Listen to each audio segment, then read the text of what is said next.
நல்லா விளையாடுறீங்க, பாராட்டிட்டு போனேங்க. அங்கே தாங்க நீங்கள் தப்பு பண்ணிட்டீங்க. நீங்கள் அவரை பாராட்டிட்டு போயிட்டீங்க. ஆனால் அவர் பார்வை பிடிச்சி ஆட்டிகிட்டு இருந்திருக்காரு. கரெக்டாக சொல்லணும்னா பாரு தான் இவர் பிடிச்சி ஆட்டிகிட்டு இருந்திருக்கு. அதுக்கு நீங்கள் பாராட்டு வேறு.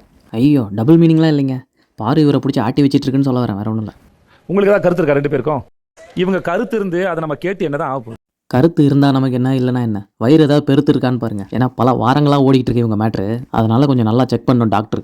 குற்றணுச்சு எப்போ இல்லை நான் ஃபீல் பண்ணேன்னா, உள்ளே இருந்ததுக்கப்புறம் எல்லாரும் வெளியே வந்ததுக்கப்புறம் பார்வதி கமருதின்னு சொன்னப்போ நான் ஒரு நிமிஷம் எல்லாருமே பயந்தோம். அடடா, இவங்க அந்த ரூம்குள்ளே போய் கசபச பண்ணது பிக் பாஸ்க்கும் நமக்கு மட்டும் தான் தெரியும்னு நினச்சோம். ஹவுஸ்மேட்ஸ்க்கே தெரிஞ்சிருக்குப்பா. அதை சபரி இப்படி எல்லாருனோடையும் போட்டு உடைக்கிறாரு.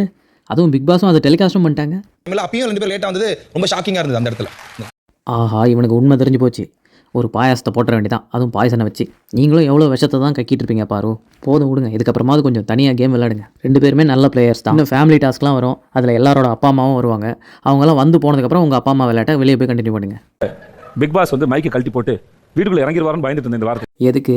இருட்டுக்குள்ளே 2 பேரும் போயிருக்காங்கன்னு விளக்கு பிடிக்கவா? நீங்கள் கேட்டது, அதை டெலிகாஸ்ட் பண்ணது எல்லாமே கொஞ்சம் ஓகே தாங்க. ஓரளவுக்கு நாங்கள் ஹாப்பி தான். இருந்தாலும் ரெட் கார்டு கொடுத்துருந்தா கொஞ்சம் நல்லா இருந்திருக்கும். ஏன்னா ஒரு தடவை இல்லை, 2 தடவை இல்லை, 10-20 தடவைக்கு மேலே பண்ணிட்டாங்களா ஒரே தப்ப. இப்போ இதில் ரோஸ்ட் ஆகிட்டு இருக்கும்போது பாருல எப்படா இந்த எபிசோடு முடியுன்ற மாதிரி அப்படியே மேலே பார்த்துட்டு உட்காந்தாங்க. அப்புறம் கேட்குறேன், நல்லா தானே விளையாண்டுருந்தீங்க, போகிற வரவங்களாம் பிடிச்சி வம்பிழுக்கிறீங்க. அரோராலேருந்து திவ்யாலேருந்து என்னதாச்சும் உங்களுக்கு என்ன கவுண்டர்லாம் கேவலமாக கொடுத்துட்ருக்கீங்கன்னு முன்னாடியே ஒரு வீடியோவில் சொன்ன மாதிரி பூவோடு சேர்ந்த நாரும் மணக்கும்னு சொல்லுவாங்க. ஆனால் இங்கே நாரோட சேர்ந்த பூவும் நாரி போச்சு, அப்படி தான் சொல்லணும். அதான் கொஞ்ச நாளாக அமைதியாக இருந்த கம்ரு வன்மம் வஞ்சம்லாம் வச்சு விஷத்தை கக்க ஆரம்பிச்சிட்டார் அவரும்.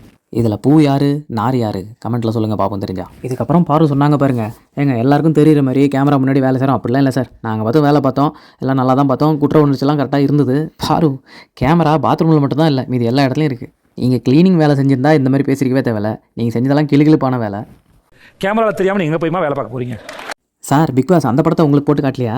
என் சேனலில் கூட இருக்குது, போய் பாருங்கள். அப்புறம் பாரு பயங்கரமாக ப்ரூவ் பண்ணுறாங்க.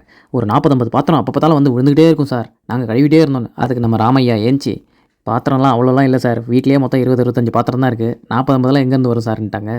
அடடா, எல்லா சைடும் என்னை வச்சு கோல் போடுறீங்களாடா அப்படின்னு சொல்லி ரெட் கார்டை வேணாலும் கொடுத்துருங்கடா, என்னை விட்டுருங்கடான்னு மாதிரி அவங்களே வந்து உட்காந்து மைக் வந்ததுக்கு அப்புறமேட்டு தான் வா உயிர் வந்திருக்கு எனக்கு. அதானே பார்த்தேன், இவங்களாவது ஃபீல் பண்ணுறதாவது. எல்லாமே அந்த நடிப்புங்க. திவாகர் பண்ணார்ல, அப்படியே உருன்னு உட்காந்துருப்பாரு, அப்புறம் போனதுக்கப்புறம் ஜாலியாகிடுவாங்க. அதே தான். ஓகே, வீடியோக்கு ஒரு லைக்கை போட்டுட்டு ஹைப் பண்ணிவிட்டு வீடியோவில் எந்த கமெண்ட் உங்களுக்கு ரொம்ப பிடிச்சிருக்குன்னு கமெண்ட்டில் சொல்லுங்கள்.